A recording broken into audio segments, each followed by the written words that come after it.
Hello and welcome back to Continental Club Xtra, and Happy New Year to you all. This is my first time personally back on the channel since the 1st of January. Don't know about you boys, but either way, great to see you. Henry, how's it going? Not only that, you were missed beforehand. So yeah, it has been an extended absence, and it is great to have you back. Yes, thank you. Yes, Happy New Year, Merry Christmas to all of you as well. You and Dukes did a very good job of filling in for me on Continental Club. I did come down with COVID the night before. Conveniently, to be honest. Yeah, did a little bit of a morning off. Zach, how are you doing? I've not seen you really since you came back from Qatar. Yeah, not in a while, mate. Not in a while. Good month or so. Yeah, I'm all right, thank you, mate. I'm not too bad. Been busy since I got back. Have not stopped, to be quite honest. Yeah. But I'm good. I'm happy. That is the main thing. New year. Same me, to be honest. Yeah, fair enough. Wouldn't have it any other way. But yes, obviously Premier League is right back underway. The European football has kind of come back a little bit as well. We've had Ligue 1 come back, Serie A's back this week. Spanish football has come back as well in the Copa. And of course, the January window has kicked off with a bang. And we're going to get straight into it because Enzo Fernandez to Chelsea. You know, lots of talk on Twitter about this deal basically being done. Yeah. But, you know, Let's get a few of the facts out of the way. Over the last 24 hours, lots of reports have emerged around Enzo Fernandez, apparently set to become the Premier League's most expensive player of all time if a deal for his €127 million release clause is agreed between Benfica and Chelsea. Last night, Gianluca Di Marzio tweeted that the midfielder was very close to joining the Blues. Today, Portuguese outlet A Bola published photos of him returning to training in Lisbon, but Fabrizio Romano, has been very clear that he's agreed personal terms since last Wednesday. The two clubs are now apparently going to be in contact over the next 2 days over a final fee. Chelsea apparently not keen to pay that much, and the decision will ultimately lie with Benfica president Rui Costa. Zach, resident Chelsea fan, yes, and general Chelsea expert. Well. Do you think the deal's worth it? And you know, how are you generally feeling about this potential deal? I think that's the key word, worth it. I think there's no doubt that he's a phenomenal player and a player that has a huge future ahead of him. And maybe in 4 years, 2 years' time, he could be a player that is worth the €127 million fee that's being branded about. We've also seen some reports come out as well today from the Athletic saying actually Chelsea aren't so keen on paying that amount. I think a big thing comes down to the structure of the deal. If they decide that actually this is a deal that is going to be paid over 10 years, then maybe it doesn't look as too bad. But if we get into that level of things, then you can look at that every single transfer and really get down to the minute details. Is it worth it? Chelsea have been needing a midfield revamp for a few seasons now. Jorginho is now into his 30s. Kova isn't getting any younger. N'Golo Kante is continuously getting injured. Same kind of goes with Kovacic as well. Loftus-Cheek doesn't cut the cheese. Cut the mustard. Doesn't cut the cheese. Doesn't quite cut the mustard. Mount, when he's playing there, is kind of just filling into a position. You've seen Zakaria been brought on loan and he's okay, but he's not quite it. Gallagher, questions are being asked about him. This midfield, for at least what Chelsea want to go on to do and be title challengers, needs a revamp. And Enzo Fernandez looks like a guy who can do that. And if we were sitting here saying, look, 70 million is what's being looked at the moment, I'd still be going, it's quite a lot of money, but it's a lot more. You can tune that a bit better. You can accept that and think this is a guy that has a huge future possibly. 127 million is a lot. And maybe in 2 years' time we look back and go, wow, he is a £127 million player and Chelsea look fantastic. But that is it's a big risk. And I am slightly concerned about the kind of amount of money that Chelsea are spending without having made any sales yet. Yes. But I mean, if so far it can fit in their books, then as a player, perfect. Welcome to the club. It's the money that's the issue.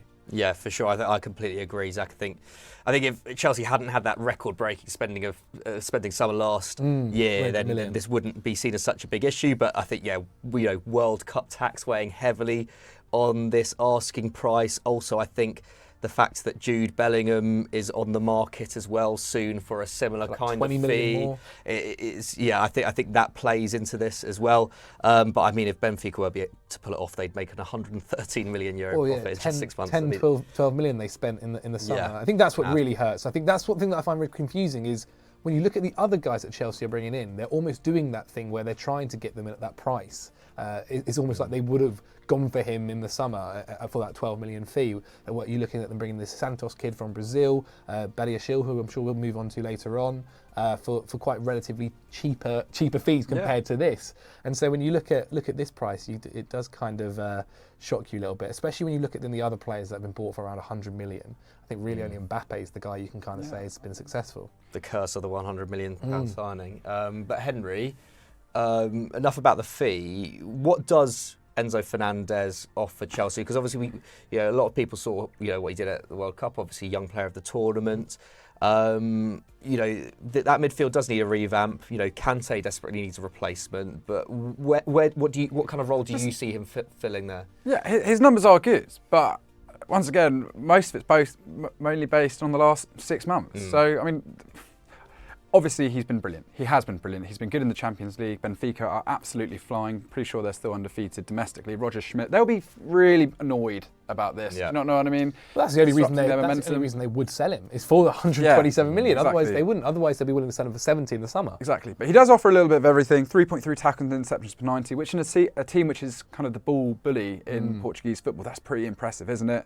Not as much as Florentino Luis, who's had a really good year this season on 6.3. That's mental at the moment. But yeah, his main strength is really his setting the tempo and breaking the lines with his passing. I think we saw that. Chelsea need that. Like, I won't lie, when I look at that squad, and you look at that game against Forest, and even against Bournemouth at times, when I watch Chelsea play this season, it is really slow, and you are relying on like Thiago Silva to find a 60-yard ball that's cutting the defence, and if you can have someone like Enzo who is doing it, and he was doing it at River Plate as well, and obviously when you look at River Plate's sales from the summer, they're all succeeding very well with Alvarez at Man City as well, and so I think it's someone that he could do with that at Chelsea. Yeah, absolutely. I like the fact that only Marco Verratti matches his 97 completed passes per 90, and only Toni Kroos beats his 12 passes into the final third. So we're mad stuff. Mad stuff, and they're riding high in the Champions League too. Let's not forget this isn't just against domestic opposition.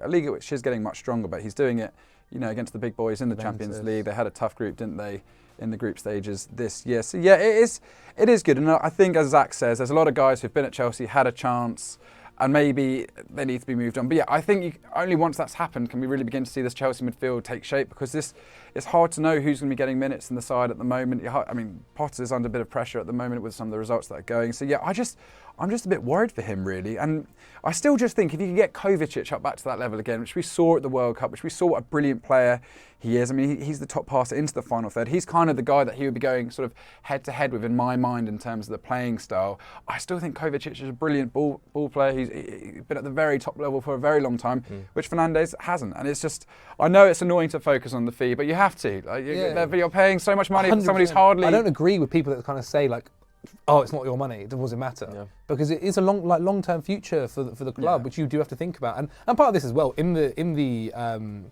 sale of the club, I think they committed over £1 billion to improving the club. And that was in players, infrastructure, all that kind of stuff. And so maybe that's where it comes from.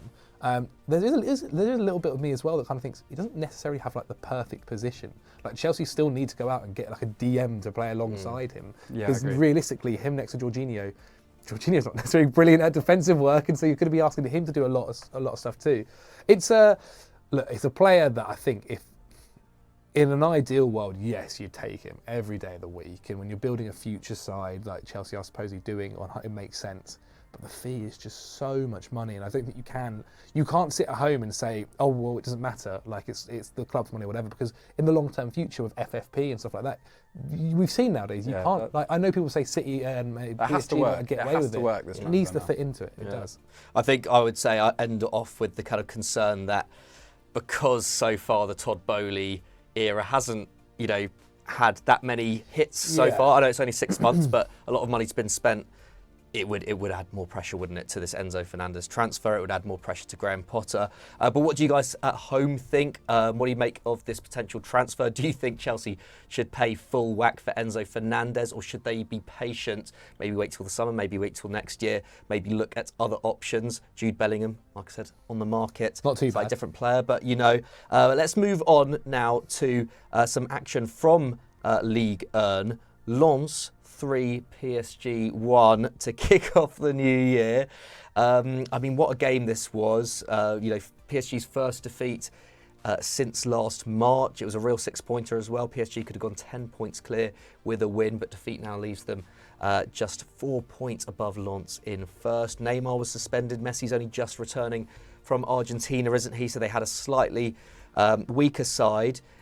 Euro expert, friend of the channel, has sent in his thoughts on this game. What's up, FD? Happy New Year, and what a game to start off the year. Lens with PSG. I loved this. It was 3-1 to Lens, and yeah, it was a big game for them both today and historically. Lens have arguably been a bigger club historically. They'd won more Liga and titles until PSG were taken over by Qataris, and today it takes them to within 4 points of them at the top of the table. And you could see how they've really bounced back since they were in the second tier a few years ago. Frank Heijs, their coach, managed the game magnificently, won the midfield battle, and defence was brilliant. Limited PSG mainly to shots outside of the box, and I think the individuals as well were great. Seko Fofana completed 3 dribbles from central midfield, really showed his value, as did Lol Sependa, another example of great recruitment. He's been subbed off I think 10 times this season, but he's got 8 goals, so he's really hitting his form in his first season outside the Eredivisie. This game also highlighted, by the way, a lack of depth for PSG. You take away Messi, you take away Neymar, and you take away Nuno Mendes, who's really underrated. You had to force Hakimi in on the other side. You had Carlos Soler and Hugo Ekitike, neither have started particularly well.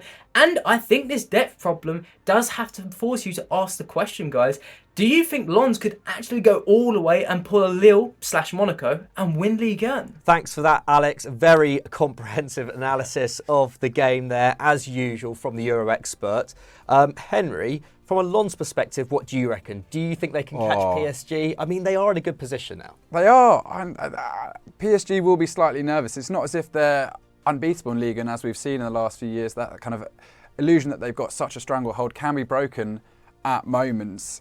And yeah, I mean, Lens, it was, as Alex kind of said, they looked pretty decent in that victory. To get 10 shots, 4 on target, made a lot of sloppy errors to PSG in that match. And Lens have been really comfortable this season. I feel sorry for them because you look at what they've done this season, played 17, won 12, drawn 4, lost 1. In any other year, that's championship winning potential. Do you know what I mean? Their only defeat this year, I think, is 1-0 against Lille, which is no bad thing, really. And they've been getting wins. They're not the most attacking team going forward. I think they're 6th in Ligue 1 for goals scored. They've won a lot of games by just a 1-goal margin this term, which is the sign of sort of a well-drilled team able to get the job done. But they've got an amazing defence. I think they've only conceded 11, which is 2 fewer than PSG at this moment. And there are some stars to point out, starting with Bryce Samba in goal. A lot of Nottingham Forest fans will remember him last year as the hero of the playoffs, sort of getting them through. A really cool keeper, isn't he? Great player. And this season, 83.6% save rate, 8 clean sheets. He knows what he's doing as well.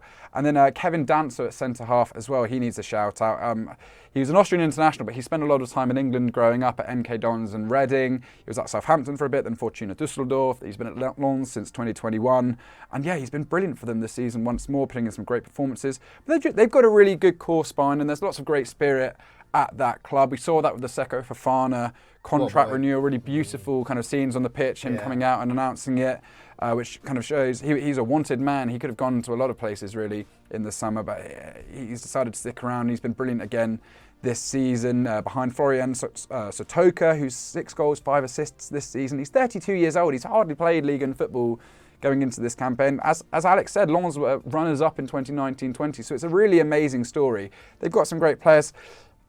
They're in good form. There's no reason to think why in the last sort of stretch they can't be there and thereabout, because I will say Marseille, Lille, Lyon, etc., Rennes, they're all kind of floundering. They're all really inconsistent. It's between these two to go for it. And I just, fingers crossed, hope that other teams kind of help Lens out, put them in a position. No, though, is ultimately I don't think PSG are going to fluff this. Especially with Messi coming back. But as he said, there is a slight concern that when they do lose their big players, they don't look as good as perhaps one would expect. Yeah, their depth isn't necessarily amazing. I mean, it's not bad considering how much money they're spending in the windows and things like that. The thing is, realistically, they're going to be prioritising Messi and Messi's fitness and Neymar's fitness over anything else. And once the Champions League starts again, actually maybe you will then see them drop. But these are guys who have been playing, maybe not Neymar, but with Messi, this is someone who's been playing 2 games a week for the past decade or so, even longer, and riding out tough challenges. And I think that doesn't necessarily severely injured or is out for a long time. And once he's back, and you'd assume playing back to the form that he was at the World Cup and also previously before the season stopped, that lead will continue. Like, I feel like if this PSG side had a Lionel Messi in this game today, it might have ended up more of like a draw rather than a loss. So that's no offence to Lens. They've been obviously fantastic, and I actually am a huge fan of their story. And I don't know why I've got such a little special part of my heart for Fofana. I just love watching him play. He's cool. He's a great player. Beast going forward. But yeah, I just think with the way Messi is at the moment, it's a good luck to them. Wish you the best. Touch wood for them, but I don't think it'll be happening. At the end of the day, if they get Champions League football, what a story! Incredible, right? Incredible. That's huge for them. I mean, I saw they last won league in 1998, so it's not as if this is completely unknown territory. Came second in 2002, but yeah, to have been in Ligue 2 in as recently as they were, and to be getting into Champions League football with the team that they put together, what a story! Absolutely, best of luck to them. We'll obviously be covering Ligue 1 as the season goes on. But yeah, once again, throwing it over to you guys. What do you reckon about PSG? Should they be worried about their Ligue 1 chances now? Just 4 points clear. And what do you make of their Champions League hopes as well? Obviously got that huge clash with Bayern in February. They'll be hoping to have Neymar and Messi back in top form for that. But that's all we have time for today on Continental Club Xtra. Thanks for watching. Give us a like if you haven't, if you've enjoyed the video, sorry, and if you haven't, already subscribed to Eurofootball Daily. If you're new here, please do, because we put videos like this out every single day. Thanks for coming on, boys, and we'll see you next time.